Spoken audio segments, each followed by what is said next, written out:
என்ன இவ்வளோ நேரம் ஆச்சு, ரெஸ்பான்ஸே காணுமே. ஆ ச்சே, இன்னும் எவ்வளோ நேரம் தான் வெயிட் பண்ணி வைப்பான்னு தெரியலையே. ஆ சரி, லேட்டையாச்சும் போடுவோம். மெசேஜா?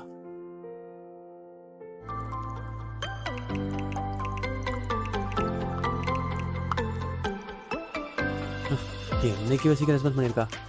இதில் இயர்ஃபோன்ஸ் வேறு. ஏய் என்னடா உடனே ரெஸ்பாண்ட் பண்ணிட்டா. இன்னும் எத்தனை நாள் தான் வெயிட் பண்ணுறது. சரி, ஒரு கை பார்த்துடலாம். அனுப்பலாமா வேண்டாமா? சரி பார்த்துக்கலாம். என்ன இவ்வளோ நேரம் ஆயிடுச்சு, ரெஸ்பான்ஸே காணும். அவசரப்பட்டோமோ? சே, அவசரப்பட்டு ப்ரப்போஸ் பண்ணிட்டோமோ? என்ன நடந்தாலும் பார்த்துக்கலாம்.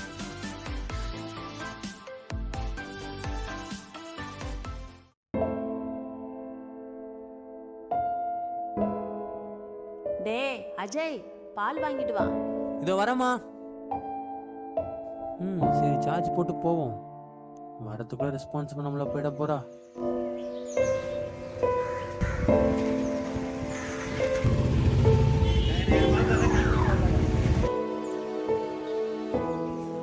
அக்கா, ஒரு பால் பேக்கெட், ஒரு பிஸ்கட் பேக்கெட்.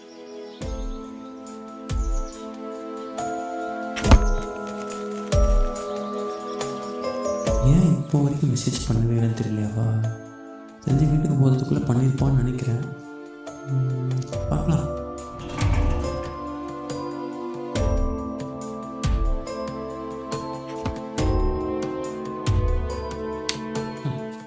இப்போ அப்பா ரிப்ளை பண்ணியிருப்பா.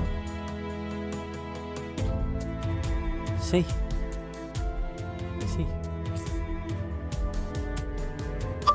பண்ணிட்டடா. சி, இந்த நாயெல்லாம் எதுக்கு மெசேஜ் பண்ணி சாவடிக்கிறானே தெரியலையே. கருமம் வேலையே இல்லை போல். இது ரெஸ்பான்ஸ் பண்ண சாவடிக்கிறா. தூக்கம் கூட ஒழுங்காக வரமாட்டேங்குது.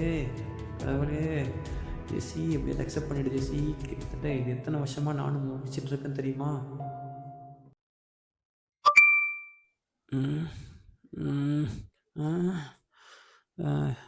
அவதானோ? ஏய் மெசேஜ் பண்ணியிருக்காடா. ஏய் அவதான்டா.